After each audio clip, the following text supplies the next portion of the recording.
quando foi que você se tornou crítica do feminismo? Porque eu acho que ninguém nasce antifeminista, né? Bom dia, seja bem-vindo aqui ao nosso Morning Show. Bom dia, é um prazer estar aqui com você. Sou fã do programa, assisto sempre as polêmicas, maravilhoso. E, bom, na verdade é o contrário, ninguém nasce feminista e ninguém nasce ligado ou obrigado a se prender a qualquer tipo de ideologia, quaisquer que sejam, né? E na verdade acabei me tornando uma combatente, uma inimiga do movimento feminista quando eu passei a sofrer represália das feministas, mesmo sendo mulher, e quando eu percebi que a minha fé como cristã não é compatível com o movimento feminista, e também que grande parte dos argumentos usados pelo movimento contemporaneamente são falaciosos. Mas em algumas coisas você concorda? Porque no livro você fala que ali igualdade de gênero. Eu já começo discordando do termo gênero, né? Igualdade de sexo, né? Seria... e depende, como é que você vai tornar iguais os que são desiguais. Nenhum homens e mulheres não são iguais, aliás, nem eu e você que somos mulheres somos iguais. E esse é um dos maiores problemas do movimento feminista. Ele pretende representar todas as mulheres. Os homens, por exemplo, eles não têm um movimento chamado homismo, né? O machismo, por exemplo, ele é jogado aos homens. Como os homens são acusados de serem machistas, eles não têm uma ideologia homista ou coisa do tipo. Até porque os homens são diferentes. Alguns são monarquistas, outros são republicanos, liberais, conservadores, trotskistas, leninistas, de todos os tipos. E por que nós, mulheres, temos que obrigatoriamente se ligar a um movimento ideológico? Isso aconteceu, inclusive, quando eu me elegi. Fui consultada pela Assembleia Legislativa se eu queria fazer parte da bancada feminina, porque são 5 mulheres lá em Santa Catarina, 35 homens e 5 mulheres. E eu perguntei se os 35 homens também tinham uma bancada dos homens. Daí a pessoa que me interpelava respondeu, não, claro que não, porque cada homem tem seu partido e suas ideias. Eu falei, pois então, cada mulher também. Qual o pressuposto que diz que toda mulher tem que ser feminista, que todo negro tem que ser cotista? Não, mas não tem causas comuns Por entre exemplo, as mulheres? Por exemplo, o número de creches no Brasil não é suficiente e isso é uma causa comum a qualquer mulher. Ou não? Se você for analisar ideologicamente, quem defendia as creches, por exemplo, era Alexandra Kollontai, amiga do Lenin, uma socialista. Hoje, é claro, nós temos que trabalhar, nós precisamos da creche. É uma necessidade, né? Mas veja, não é interesse das mulheres, dos maridos também, das crianças também, né? Mas, de qualquer forma, Alexandra Kollontai escreveu nos seus livros sobre família e comunismo que as creches eram uma estratégia feminista e marxista para separar crianças das mães e tirar elas o máximo de tempo possível do convívio da família para que a sua identidade pudesse ser massificada em um local público, que é a escola pública. Então, veja, se você for falar de uma coisa muito simples, você é a favor ou contra a creche? Bom, dada a necessidade de creches, você tem que ter a creche, senão as crianças vão ficar abandonadas. Então, é uma causa comum. Sim, mas ideologicamente... Mas essa não é uma bandeira do movimento feminista. É uma das bandeiras. Não, essa é a ideia do meu livro. A ideia do meu livro é mostrar como o feminismo ele monopoliza certas bandeiras como se fossem suas. Por exemplo, combate à violência. Né? O movimento feminista defende as creches. Bom, mas os políticos de inúmeros partidos defendem, pode ser PDT. Não é uma prerrogativa do movimento feminista. Não é só. Mas é que você também considera que as mulheres... Elas se opõem aos homens. As feministas não gostam dos homens. Sim. E o que você diz, então, para as feministas que acham que tem muitos homens que são aliados? Porque o feminismo ele tem diversas vertentes. Tem o fêmen, sei lá. Uhum. Tem o feminismo negro. Tem o feminismo que é da mulher trans. Eu acredito que possa até haver uma vertente dentro do feminismo que acha que a mulher trans não pode ser considerada mulher. Não sei, eu acho que tem muitas vertentes. Sim, esse é um argumento usado recorrentemente nos debates sobre feminismo, porque toda vez que você fala sobre um ponto negativo do movimento para uma determinada feminista, ela escapa pela tangente dizendo, isso é feminismo radical, ou eu sou feminista e não penso assim. Para discutir um movimento, você tem que entender que ele precisa ter uma espinha dorsal. É impossível. Como é que eu vou falar sobre um movimento que com cada feminista que eu discuto, ela diz que ela tem um feminismo, ou dizer o meu feminismo não é assim. Bom, o feminismo ele tem sim uma espinha dorsal, que é de acreditar que as mulheres estão sempre, desde sempre, em desvantagem. Né? Então, essa é a espinha dorsal do movimento. E, segundo as escritoras feministas, não sou eu que estou falando, Simone Beauvoir, Kate Millett, que é uma das mais consagradas, que escreveu Política Sexual, para Kate Millett, o objetivo do movimento feminista é a revolução sexual. Essa conversa que nós ouvimos sempre sobre conquista de direitos civis ou reconhecimento, isso aí é, digamos, uma false flag, é a propaganda do movimento. Inclusive, a própria Judith Butler já disse que o próprio uso do termo mulheres é apenas propagandista. Recentemente, a a Berenice Bento, num seminário queer de subversão das identidades, inclusive essa palavra subversão está no título do meu livro, ela confessa que não existe mulher. Ela está falando com uma plateia de feminista e ela diz, olha, não existe mulher, nós do feminismo, nós não defendemos mulher, até porque o conceito de mulher é um conceito patriarcal, foi culturalmente construído, é opressor, então nós usamos a mulher como marketing. Me tira uma dúvida, por favor. Como, então, pra mim o feminismo nada mais é do que a busca pela equanimidade de direitos. Uhum. Como, então, no mundo em que acha que o feminismo é nocivo, porque eu também acredito que muita gente acha que o feminismo é algo equivocado, no sentido de que, basicamente, é mulher que deixa o sovaco crescer ou queima sutiã, porque tudo é cercado de estereótipos nesse país. Como se luta pela equanimidade de direitos no mundo sem feminismo? Tá, primeiro a gente teria que discutir sobre a validade dessa igualdade de direitos para desiguais. Por exemplo, você diz que o feminismo luta pela igualdade. Equanimidade. Equanimidade. Cadê a equanimidade, por exemplo, na questão do direito ao voto? O cidadão masculino, o cidadão homem no Brasil, junto com o direito ao voto, ele conquistou também o dever de servir o exército. A mulher, por exemplo, quando ganhou o direito ao voto, não ganhou o dever de servir o exército. Aconteceu, por exemplo, nos Estados Unidos, um exemplo muito bom. As mulheres podem servir ao exército. Mas elas não são obrigadas. Você, por exemplo, se vier passar um concurso, você tem que apresentar um certificado de reservista. Sim, mas a gente também tem que reconhecer que as sufragistas ganharam o direito ao voto muito tempo depois dos homens e um outro tempo, num outro contexto em que a obrigatoriedade já não era mais discutida para elas. Eu entendo que para algumas mulheres seja difícil ser reconhecida como sexo frágil, eu não tô aqui de maneira nenhuma pra discutir o que é ser mulher, até porque não sou. Eu poderia enfim. ser acusado de mansplaining, né? Então, e não tô aqui pra isso. Eu tô aqui tentando entender mesmo o seu argumento, no sentido de que como, então, se consegue direitos iguais. Você acredita, então, que a mulher tem que ser mais submissa ao homem? Não, isso é a submissão da mulher ou do homem, ela se dá, por exemplo, através do casamento, é uma escolha, é individual, né? Por exemplo, quando você casa, homem e mulher submetem-se um ao outro, é isso que eles estão falando, né? Mas isso é completamente dependente da postura pessoal da pessoa. Mas você está falando, por exemplo, sobre o direito ao voto, o exército. Como é que os americanos... Você fala sobre... as mulheres conquistaram o direito ao voto muito tardiamente. E, na verdade, elas não conquistaram. Porque os homens americanos conquistaram o direito em 10 anos de guerra violenta, sangrenta, perdendo filho, irmão, cunhado, pai, numa guerra contra o rei George da Inglaterra. Foi assim que o homem americano conquistou o voto, arriscando a própria vida e, em contrapartida... A partir do momento em que há uma república norte-americana, esses homens, todo cidadão, passa a servir ao exército. As mulheres, você veja, elas lutaram pelo direito. Como assim? Elas morreram pelo direito? Elas pegarem armas pelo direito ao voto? Como é que foi essa conquista? Mas o contexto social era outro, deputada. Na 1920, na conquista do direito ao voto, ainda existia guerra. Em 1939 tinha a primeira Tudo guerra. bem, mas se você pode resolver uma questão social sem guerra, não é preferível que você resolva essas coisas no debate, no Sim, diálogo? Eu não consigo menosprezar... Pessoalmente, eu não consigo menosprezar o trabalho das sufragistas, de verdade. Porque acho que elas fizeram um grande avanço. E você não acha que os homens, ao terem conquistado o direito ao voto na guerra, não deveriam ter estendido o direito ao voto, ou até mesmo a obrigatoriedade ao exército, às mulheres, então? Por que então as mulheres não ganharam esse direito? Elas não passaram a ser consideradas menores? Naquela época? Elas poderiam ter se engajado na luta da independência e ter ido pro exército mesmo, não foram. Elas não tinham os mesmos direitos que os homens pra isso na época. Como assim? Não tinha o direito de servir ao As exército? mulheres eram muito mais submissas, elas tinham que obedecer aos homens, elas ficavam confinadas em casa. A gente tá falando de 200, 300 como assim, anos atrás. confinadas em casa? Uai, elas estavam Aos deveres do aos lar. deveres do lar, elas tinham que Uma ser lei mães. que as proibia de servir ao exército? Não, tipo um costume social Tipo um costume que na- as confinou. Que é. Daí você tem que pensar, depende, né? Numa época em que você não tem tantas profissões tão privilegiadas como a gente tem hoje, em que as profissões eram, no geral, duras ou perigosas, a mulher, na verdade, ela estava sendo poupada do serviço fora do lar e não, oprimida por não participar Não, dele. calma, porque às vezes quando a mulher ia trabalhar, e isso é questão de história, isso não é mansplaining, desculpa, e eu vou encerrar isso porque eu acho que eu tô tomando o lugar de fala de outras pessoas aqui.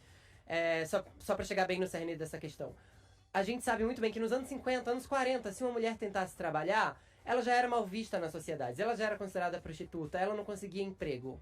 Há 200 anos, então, há mais 100 anos, isso era praticamente uma sentença de morte para a mulher. Era ser relegada a ser uma marginal eterna na sociedade. E eu não tô aqui falando isso para dizer que a mulher era um ser menor, porque eu sou muito partidário da equanimidade de direitos. Mesmo reconhecendo que todos somos diferentes. Eu diferente de você e vice-versa. Ninguém tá no mundo para ser igual, mas para ter os mesmos direitos. Nesse caso, As mulheres não tinham direito a outro trabalho e ficavam confinadas ao lar muito por opressão social, sim. Elas sofreriam muito, elas seriam marginalizadas e seriam obrigadas a fazer trabalhos que não necessariamente quereriam, não? Ou você discorda do início? Eu acho que você tá trazendo pro debate aqui duas das principais falácias feministas. A primeira que é a da conquista do direito ao voto e a segunda conquista do direito de trabalhar. Já que você falou em história, eu preciso concluir o meu pensamento sobre o direito ao voto. As mulheres, a própria Simone de Beauvoir, que foi citada aqui, ela disse que as mulheres não conseguiram absolutamente nada. Ela escreveu isso em 1960, com a sua agitação simbólica. O que é as manifestações das mulheres com cartazes? Isso é uma agitação simbólica. A Simone declarou, as mulheres não conseguiram nada com sua agitação simbólica. Tudo que conquistaram foi concessão masculina. Então você disse assim, os homens não poderiam ter dado voto? Poderiam, mas aí seria uma concessão. Então você está querendo obrigar um sexo a conceder algo ao outro. E foi isso que realmente aconteceu. Quem apresentou as propostas de direito ao voto da mulher, por exemplo, não foram as feministas, foi um republicano, um deputado, um parlamentar republicano, ou seja, um parlamentar conservador. Em 1920 o voto passou a valer e você veja, as mulheres não podiam há votar. problema nisso. Não, mas aí vocês não estão dizendo pra mim que o movimento feminista conquistou o direito ao voto? A pressão, o movimento quando acontece, não interessa quem é que deu a lei. Se a gente fizer aqui um movimento que é de mulheres e quem assinar a lei foi o Jair Bolsonaro, ele foi aliado. Vamos a um ele exemplo foi do aliado, Brasil. ele deu ouvidos para uma manifestação e ele... E essa concessão em Acordou, nenhuma ele é o medida é presidente. fruto de pressão? Vamos dar um exemplo. Quem lutou muito pelo direito ao voto foi Olímpia de Gouges. Em 1790, na década de 1790, ela foi guilhotinada por Robespierre, que era um estadista esquerdista.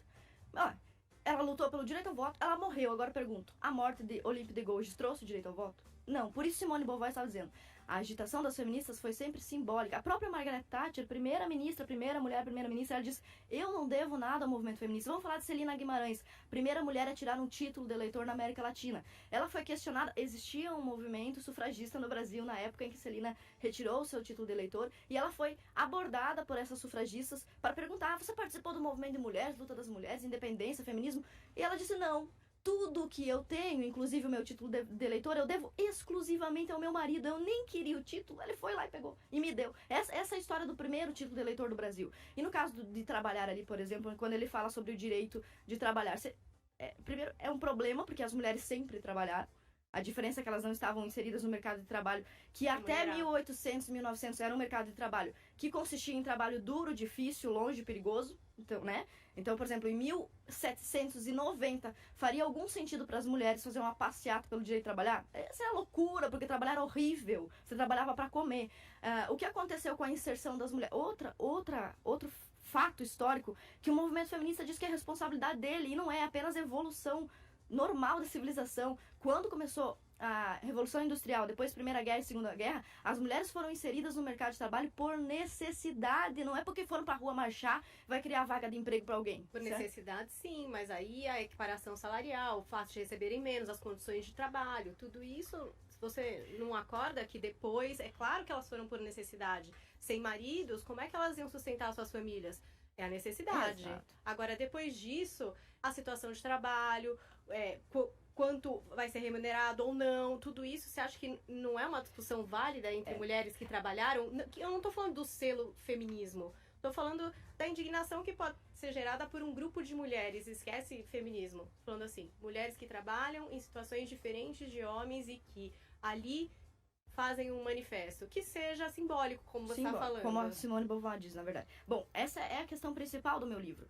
Em todos os fatos históricos, fenômenos históricos e tempos históricos que você for analisar, excetuando o crime, a exceção, por exemplo, o estupro, que é crime, né? É crime. Em condições comuns, genericamente, a mulher está sempre ligeiramente em vantagem, em comparação ao homem. Esse é o exemplo do trabalho, por exemplo. As mulheres não podiam trabalhar. Bom, né? Quando elas não... Depois vamos falar sobre direito. Você mencionou comigo aqui que as mulheres começaram a lutar pela conquista de direitos trabalhistas. Você sabe, os homens trabalham desde sempre. Desde que o mundo existe, os homens trabalham. As mulheres começaram a trabalhar fora de casa depois de 1850, 1900. Primeira Guerra e Segunda Guerra. E olha que engraçado, as mulheres conquistaram os direitos trabalhistas antes dos homens. Então, se você falar de direitos trabalhistas, a mulher também está em ligeira vantagem. Aí você vai dizer, mas as mulheres recebem, para cada $1, a mulher que o homem recebe, a mulher recebe 70 centavos, né, de dólar. Isso aí é muito questionável. Existem inúmeros, inclusive... É questionável? É claro, Os e Cristina números Hoff... são falsos? Os números apresentados no mundo inteiro em relação a isso são falsos? Na verdade, assim, quando você faz uma pesquisa, você pode escolher os dados que você vai mostrar, né? Então, por exemplo, existem feministas que já combatem esse argumento, como a própria Cristina Hoff Sommers, e também o Jordan Peterson costuma falar muito sobre isso. Você geralmente vai comparar o trabalho dos médicos, aí você fala assim, os médicos ganham mais do que as médicas. Você está no mesmo trabalho, você está ignorando diversos fatores. As mulheres, no geral, por tendências que o feminismo nega, que as mulheres têm, elas têm tendências e preferências, elas acabam escolhendo pediatria, saúde da família, clínica geral, que são áreas que pagam menos. Os homens também, pelas suas tendências, eles escolhem cardiologia, anestesia, e aí isso gera com que uma disparidade salarial que não tem a ver com a questão, não tem a ver com a questão de gênero, tem a questão de preferência mesmo. Inclusive o Jordan Peterson, como é que eu faço para as mulheres ascenderem economicamente? Não é fazendo passeata e chorando porque as mulheres ganham menos. Eu faço como o Jordan Peterson faria. Criou um curso, um painel e começou a ensinar as mulheres como é que você compete no mercado de trabalho. Mas não seria um homem ensinando uma mulher? Nesse caso? É um especialista, né?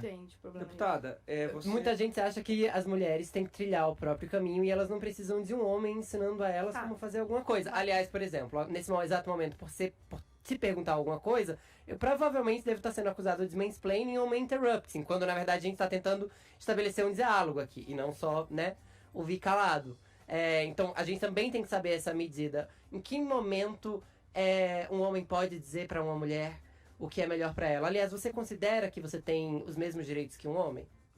Sim, inclusive considero que eu também desfruto de inúmeros privilégios, como, por exemplo, eu posso entrar na Assembleia Legislativa de alça com decote e os homens têm que entrar de terno no calor. Né? Mas você acabou de falar, as mulheres têm que trilhar seu próprio caminho. Você acabou de falar isso. Sim, porque eu acredito que feminismo é liberdade de escolha. E 10 minutos atrás, quando eu falei sobre a conquista do voto, você disse, mas os homens não deveriam ter conquistado o voto na guerra e ter dado para as mulheres?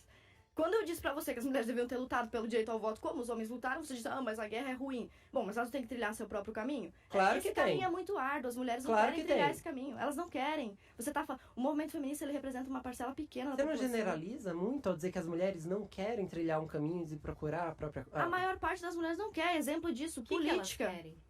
Não sei, nem você não tem como saber, e nem o movimento feminista, cada mulher quer uma coisa.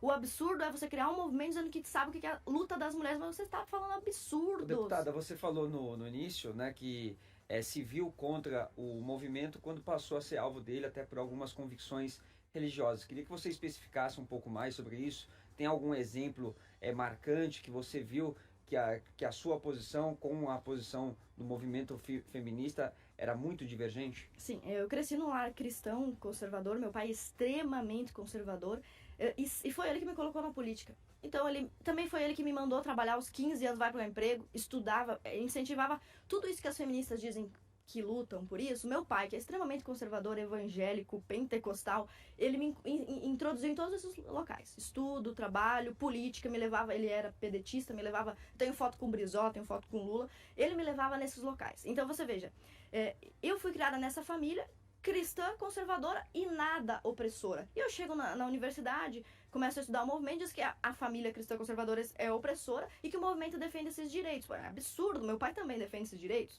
E ele me introduziu em todos esses lugares. E aí, por ser mulher e cristã, o que não tem nada a ver com luta de direitos, eu comecei a ser perseguida. Inclusive, teve uma professora que abandonou meu trabalho de mestrado quando descobriu que eu era cristã e antifeminista. E eu comecei a sofrer represália do movimento feminista. Então, comumente se diz, mas você só é deputada hoje por causa do movimento feminista.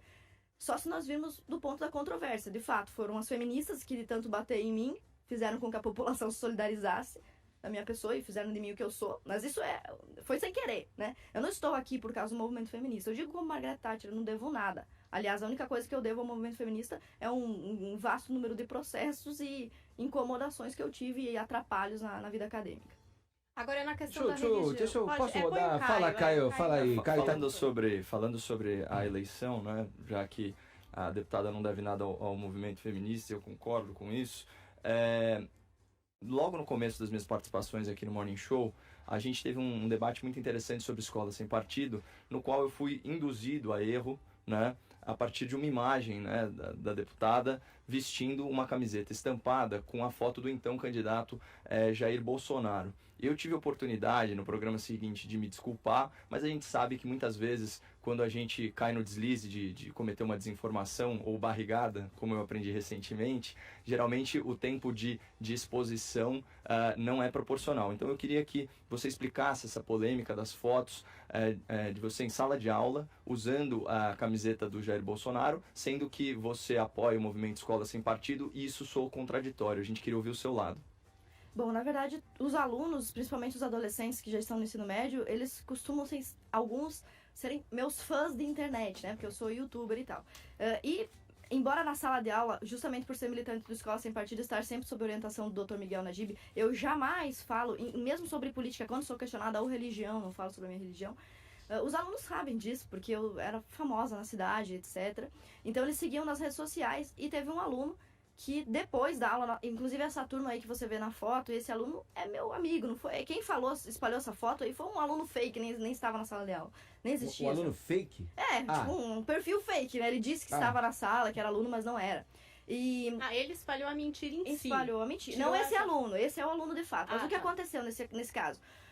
Você vê que essa camisa é GG, né? Tem que ser um pouco ignorante pra achar que eu vou trabalhar com a camisa GG e saia, né? Mas enfim, essa camisa era do aluno, ele trouxe na mochila, depois do encerramento da aula, indo embora, ele falou, olha, a sala tá vazia, não tem nada ali. Ele disse assim, professora, pelo amor de Deus, tira uma foto comigo, porque eu sou do Bolsonaro e eu quero ter uma foto com você. Eu tirei com o meu celular, e eu não tenho contato dos meus alunos, então eu mesma postei, essa foto no Instagram, e ainda escrevi na legenda que essa foto foi tirada fora do horário de aula. Hoje, na verdade, se eu fosse passar por uma situação parecida, eu falaria pra ele, vamos tirar lá fora, né? Porque, sei lá, não é... Evitar... Exato, mas não tem nenhuma proporção disso que a mídia, sempre inescrupulosa, espalhou, como se eu tivesse dado aula. Inclusive, chegaram a pegar fotos da minha época de campanha, como é que eu venci as eleições? Dando palestra. Pegaram foto minha da camisa do Bolsonaro dando palestra, diziam que aquilo era sala de aula, só porque tava cheio de gente numa sala. Ana Carolina, eu queria, ainda nesse assunto, voltar ao cerne da questão aí do Escola Sem Partido, né? Você não acha que, em certa medida, a intenção do Escola Sem Partido é substituir uma doutrinação por outra, visto que temos movimentos em função disso já feitos no próprio governo, com sugestão até a parte seu de gravar os professores que doutrinam, da própria Damares, do próprio ministro da Educação, a questão lá do hino. Você não acha que, não colocando aqui para dentro de uma atmosfera para a gente analisar essa questão específica de que se o Escola Sem Partido não é de fato tirar uma doutrinação para colocar outra? Escola Sem Partido diz o nome, é sem partido, não existe isso. Inclusive, o movimento denunciou um professor que foi com a camisa do Bolsonaro e fez um churrasco em comemoração. Inclusive, o movimento Escola Sem Partido apoiou pais umbandistas que processaram um professor evangélico por ter doutrinado filho. O movimento Escola Sem Partido não tem isso. Só quem não conhece a idoneidade do Dr. Miguel Najib para falar isso. E quanto à questão do hino, isso não é doutrinação, pelo amor de Deus, é o hino nacional. E segundo, se o presidente quer que se leia uma carta aos alunos, pelo amor de Deus. Na época do governo Dilma, você tinha pátria educadora, né? Os lemas, no Brasil, um país de todos, eram os lemas da Dilma. O lema do Bolsonaro é Deus acima de tudo. Brasil acima de tudo. A gente está entrevistando aqui a deputada Ana Caroline Campaiolo pelo PSL de Santa Catarina, lançando o livro Feminismo, Perversão e Subversão, esse contraponto que ela faz, essa crítica que ela apresenta aqui ao movimento feminista. Deputada, nossa colega aqui da Jovem Pan, a editora de moda da Jovem Pan, Estilo, Adriana Yoshida, integrante do programa Eva, tem uma pergunta para você aqui em vídeo. Solta pra gente. Bom dia, Paulinha. Bom dia, bancada do Morning. Bom dia, Ana Caroline. Quando seu livro chegou na redação, eu fiquei muito curiosa e resolvi dar uma olhada. Inclusive, eu duvido que esse livro vá arruinar a sua carreira acadêmica, como você afirma no prefácio. Então, eu vou dividir aqui duas dúvidas sobre o que eu li.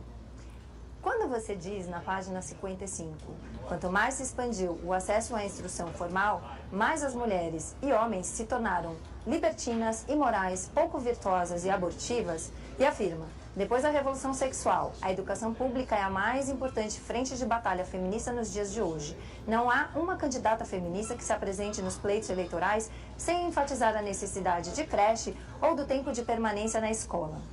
Você acredita que a educação não é a melhor maneira de desenvolver uma nação? Meu segundo ponto. no capítulo 3, quando você diz que as mulheres ocidentais querem reproduzir os defeitos sexuais atribuídos no imaginário aos homens, promiscuidade, desapego e irresponsabilidade em relação aos filhos, sobre este defeito específico, eu gostaria de lembrar que, no Brasil, 5,5 milhões de crianças não têm o nome do pai no registro. Essas milhares de mães solos tiveram que ir para o mercado de trabalho para sustento dessas famílias. Muitas dessas mulheres não fazem parte de movimentos feministas, mas precisam de creches. Você acha mesmo que elas têm por que invejar esses defeitos masculinos? Espero contribuir para o debate aí na bancada e boa sexta para todos. Tá aí. Que linda. Muito bonita ela, gostei do visual. Mas vamos lá. Primeira pergunta é a segunda. Vou responder a primeira, a segunda pergunta porque eu já esqueci a primeira. Depois vocês me lembrem. Pode botar o vídeo depois. Ela perguntou assim se você não sobre acredita a que a educação é um caminho para melhorar a nação. Isso. Essa não se trata de melhorar a nação, mas sim, a ideia de que a educação, cientificismo, racionalismo melhora uma civilização em questões de moralidade, combate à violência, é falsa. Isso é uma ideia iluminista, esquerdista, que acredita que basta educar. Isso você vê, por exemplo, nos discursos das feministas mais famosas, como a Maria do Rosário, entre outras, que acham que o que faltou para um estuprador, o que falta para um machista, para um criminoso é a educação. Não, porque o cara pode ser altamente... Você vê advogados, você vê médicos, a gente não acusa sempre a medicina de ser machista, da violência obstétrica. Essas pessoas não têm estudo pra caramba, teve que estudar um monte. Então, Mas o que faltou em termos práticos, então, de uma maneira geral, para essas pessoas? As perguntas sobre como resolver o problema do mundo, eu não sei. Eu só sei analisar Não, o que mas eu fiquei imaginando, talvez, espiritualidade, religião, que é o teu caso, moral. o seio familiar, sim. entendeu? Eu acredito que sim. A moral judaico-cristã é o que nos diferencia, por exemplo, dos orientais, que tem uma visão muito, muito machista da mulher. E muitas vezes coloca a mulher em verdadeira posição indigna. É completamente diferente do que acontece aqui. E juntando a pergunta da educação com a pergunta da creche, essa ideia de que a escola pública mista obrigatória, ela vai solucionar os problemas de diferença. Veja, diferenças de preferência e tendências entre homem e mulher, macho e fêmea. É uma ideia feminista levantada por uma iluminista, que é a Mary Wollstonecraft, do primeiro capítulo. Por isso ela disse que leu isso na página 55. A Mary Wollstonecraft, em 1792, ela defendia que as mulheres e os homens eles seriam iguais, teriam os mesmos direitos, as mesmas virtudes. Ela, não sou eu. Mary Wollstonecraft dizia que as mulheres eram tiranas, mimadas, privilegiadas, não gostavam de estudar. Ela dizia, não sou eu. Ela, que é a primeira feminista. E ela dizia, basta educar para as mulheres mudarem. As mulheres vão deixar de pensar em chapéu, sapato, bolsa, costura, moda e fofoca e vão passar a se interessar por física e música. Ela dizia isso. E nós vimos que a ciência avançou. A escola hoje pública ela é mista, é obrigatória. Menino e menina têm a mesma educação. E as diferenças entre mulher e homem não mudaram. E é isso que eu estou dizendo. Não é a educação que vai transformar, vai fazer com que as pessoas sejam mais virtuosas. Isso não existe. E não é a educação que vai fazer com que homens e mulheres deixem de ser diferentes. Eles vão continuar sendo. Foi isso que eu quis dizer. E sim, eu acredito que a adoração à educação é a nova religião. É a religião civil moderna. Todo mundo diz que a educação vai resolver todos os problemas, até chacina. Mas como é que acontece uma chacina dentro de uma escola? Claramente está provando que a educação não resolve o problema da violência, da criminalidade, do estupro, do abandono. Quando ela fala sobre creches e mulheres, veja bem. Um dos maiores problemas que as mulheres passam hoje é o da família desestruturada. Inclusive, acredito que foi o Mourão que deu uma declaração polêmica sobre isso, né? E se a gente analisar, realmente, uma família desestruturada, ela causa uma série de problemas. Quando os comunistas da Rússia, por exemplo, começaram a implantar um modelo mais feminista, mais liberal, na época de Lenin, a sociedade se desestabilizou, aumentou o número de prostitutas, de marginalizados, e chegou Stalin. Stalin é tido como o mais machista dos ditadores da Rússia. Por quê? Ele voltou atrás nas liberdades feministas, né? Como a facilitação do divórcio, entre outras. Por quê? Uma família desestruturada trazia problema, inclusive, econômico para o país. Então, sim, eu acredito que hoje, que a partir de 1960, com as ideias de feministas como Simone de Beauvoir, Betty Friedan, entre outras, as mulheres começaram a querer copiar os defeitos que são ditos masculinos. Por exemplo, ela citou um dado sobre como os pais abandonam os filhos. Mas existem outros dados também, veja, é sempre uma batalha de dados. Se você for investigar os casos de pensionistas, de pensão alimentícia, as mulheres que devem pagar pensão alimentícia, elas são 2 vezes mais relapsas do que os homens. Só que o que acontece no nosso país, e em quase todo mundo, é que a guarda sempre fica com a mãe. Também é outro problema para questionar. Por que a guarda fica com a mãe? E não Mas com o é pai? inegável que muitos homens abandonam famílias e Sim, que nem aqui no registram Brasil a seus família não filhos, registra né? os filhos e que aqui no Brasil a tal família tradicional de comercial de margarina de mãe, pai, filho e filha tá longe Então de ser você- unanimidade, é a maioria, né? Então você acha que seria bom que tivéssemos uma família. Então você está defendendo a família. Eu tô defendendo que a família, a gente escolhe quando a gente é abandonado pela família, ou pelos nossos parentes. Mas, dito isso, eu também tô defendendo que família é muito diverso. Família tá longe de ser o exemplo do comercial de margarina. Família é quem tá disposto a me dar amor, a me dar educação, a me dar respeito. É quem acolhe criança de rua, é quem tira gente de orfanato, é quem tá disposto a abrir seu lar para quem tá precisando muito, ou até mesmo tá sustentando sozinho, como vó, como padrinho, como mãe, alguém que foi abandonado pelo pai que não arcou com as consequências. Eu acho que as famílias são muito diversas. Eu reconheço que família é bom, mas família tá longe de ser pai, mãe, filhinho, como no comercial de margarina. Tudo bem, essa é a sua opinião, mas essas famílias... É a minha opinião. Sim, essas famílias muito diversas e múltiplas e todos esses modelos de família, como a própria... Como é o nome dela? Adriana. Comentou, ela não é um modelo muito efetivo socialmente. Não se está Por que não reclamando do seria? abandono. Ela não está reclamando ali do número de pais que abandonam. Não, no Mas caso, existe quando um muita pai gente- abandona uma mãe é uma que vai família ter um tradicional que filho... deixa de existir. Mas você acha Não que é nenhuma família, porque Mas- ele não quis. Você acha Mas, que a professora, ela a- deveria Mas, deputada, professora, só uma questão. Por que você acha que é uma família cujas crianças foram criadas pelos avós, por exemplo? Porque o pai ou a mãe abandonaram? Vou colocar pai ou mãe aqui, vai. Ou uma família que foi criada por padrinhos? Ou uma família de filhos adotivos com apenas mãe ou apenas pai? Não é uma família tradicional. Uma Porque não família tradicional é uma Ou com família... dois pais. Não é uma Ou com família dois tradicional. pais. Não o que é? que é o conceito de tradicional, pelo amor de Deus? Aquilo que segue uma tradição. A nossa tradição de família é pai, mãe e filhos. Então, pra mim, uma tradição é muito mais importante colocar comida na mesa, dar educação, formar um bom profissional, fazer uma pessoa feliz. Quando você diz que uma família é desestruturada nesse sentido, você tá deslegitimando um monte de gente que foi criada pela avó, por exemplo. Ou um monte de gente que foi tirada pela rua e que conseguiu vencer na vida, que tá aí trabalhando. Você não acha nem um pouco ofensivo pra essas pessoas?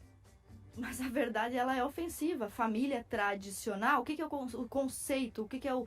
Como é que se define tradicional? Você falou, pra mim, tradicional é quem alimenta, quem dá amor. Não é isso que tá no dicionário, não é isso que é tradicional. Mas aí, Tradicional então, é aquilo que se mas estabelece. Mas então você tá admitindo, basicamente, que essas pessoas não deveriam Elas ter não os mesmos vivem numa direitos? família tradicional. Ah, então E elas não a- têm e a- família? Não, elas não estão numa família E tradicional você- e isso gera alguns E você considera essas problemas. pessoas desestruturadas por terem sido Não, a criadas por família vós? se não é uma família Então, tradicional, é uma família deputado, desestruturada. uma, Meu Deus, uma mas mãe como? solteira, ela Qual tem é o uma... conceito de família desestruturada? Aquela que não segue a estrutura tradicional, mas é uma questão semântica, é óbvio. Deputado, não uma mãe, ofensa. uma mãe solteira, ela tem, na sua visão, então, uma capacidade menor de uma mãe que tem uma família tradicional de educar os seus filhos ou Não, não? capacidade não, ninguém falou isso. Capacidade menor não, ela tem uma capacidade. Ela se faz pai e mãe, ela é uma heroína. Mas veja, esta condição, pelo amor, ela está. A Adriana estava falando até agora, questionando sobre essas mulheres que passam por essa condição de criar um filho sozinho. Você vai me dizer que criar um filho sozinho é melhor do que criar um filho com pai? Com um pai que ama, que respeita? Ou seja, Então, com é pai- melhor e se eu- uma e se não família tiver um pai composta assim? por uma mãe solteira ou uma família composta por uma família tradicional que se ama, que se respeita? Mas aí tem uma questão da circunstância, né? A melhor circunstância possível diante de alguma questão estabelecida. Se a família não tem esse padrão que você coloca, eu queria... A gente já está meio que já encaminhando para o fim do programa, assim, eu queria só deixar claro um ponto, assim, eu vejo que no teu livro, dando uma lida na diagonal, me preparando um pouco para esse papo aqui que a gente está tendo agora, eu vejo que você carrega muito na tinta da questão da revolução sexual e a questão da promiscuidade, enfim, do sexo atrelado aos ideais, enfim, aos ideais feministas ali e tal. Eu pergunto, não tem primeiro uma questão binária, assim, de pegar a teoria de tempos passados e tentar associá-la e justificá-la em tempos presentes, onde a dinâmica da sociedade também foi se alterando e não é mais a mesma que você citou em alguns pontos, de que o homem tinha que sobreviver e o trabalho era duro e pesado e tal. Tem outras demandas hoje. Eu pergunto, não é uma visão muito binária só pegar a teoria do passado e aplicar uma circunstância contemporânea? E aí, com relação à questão do sexo, que eu aí detecto um peso nas tintas que você coloca, não é também enviesado por uma questão religiosa, como você se coloca, onde o sexo é visto como a única propósito da reprodução e não tem o tabu em cima disso, que acaba tolhindo o pensamento da importância de você reconhecer direitos e proferir à mulher o direito que ela mesma tem, a liberdade que ela deve ter em trilhar a sua própria jornada, Ana? Bom, primeiro, eu preciso, para falar do movimento feminista, conhecê-lo. Como é que se conhece o movimento? Indo nas suas bases fundadoras, nas suas fontes primárias. Que é Simone de Beauvoir, Beth Friedan, a Alexandra Kollontai, Mary Wollstonecraft. Elas são um pouco antigas, porque 100 anos atrás, 50 anos atrás, mas se você pegar um livro de uma feminista de hoje, ela é infinitamente mais radical, mais problemática do que as feministas fundadoras. Então eu ainda peguei leve. Eu poderia ter falado de Shulamit Firestone, poderia ter falado mais de Monique Wittig, por exemplo, que diz que toda mulher deveria ser lésbica. Eu poderia falar desses outros perfis muito piores. Então eu ainda fui generosa em escolher a base do movimento, e não os seus expoentes mais mal vistos. Sobre a questão do sexo, veja bem, na questão de opinião moral, tá? Né? De opinião religiosa. Existe um livro chamado A Revolução Sexual Americana, do Pichirin Sorokan, que avalia, compara os problemas gerados pela promiscuidade. Como eu mencionei antes, na época em que o Lenin facilitou o divórcio na Rússia, as famílias se desestruturaram, perderam a sua estrutura, papai, mamãe e filhinho, aumentou o número de marginais, de mendigos, de prostitutas, e isso é um problema. O problema que nós temos hoje, ele é em parte um problema sexual, sim, né? As pessoas pensam só em sexo do ponto de vista de fazê-lo, né? Mas ele tem outras funções, ele tem uma função simbólica, ele tem uma função moral na civilização, na sociedade. E quando as feministas, por exemplo, Beth Friedan dizia que ser mãe e esposa era escravidão, ela tá colocando, incutindo nas mulheres a sensação de que cuidar dos seus filhos e do seu marido é péssimo. Mas você não acha que é uma sensação da época? Eu, por exemplo, sou mãe de 2 meninos, eu sou casada. Como você, eu também já me divorciei. Eu vi um vídeo seu onde você fala que é uma mácula na sua biografia você ter se divorciado, né?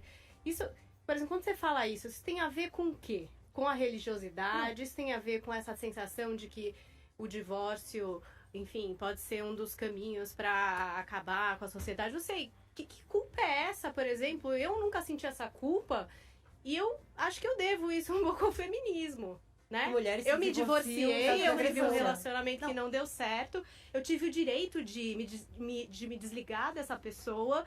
E aconteceu isso, não houve nenhum problema e eu pude seguir com a minha vida e hoje tô na família tradicional que você acredita, com meu marido, com os meus filhos. E também acredito também que se amanhã isso não estiver dando certo, a gente pode não ficar junto e manter um ótimo relacionamento e continuar aí.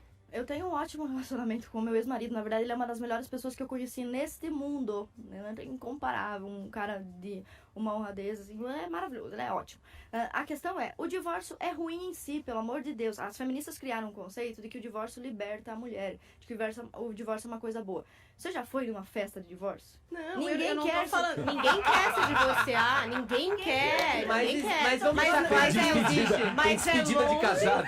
É longe longe deixar claro que uma existem festas de mácula na divórcio. minha biografia, entendeu? É longe de eu ficar, meu Deus, eu me divorciei, isso é uma mácula.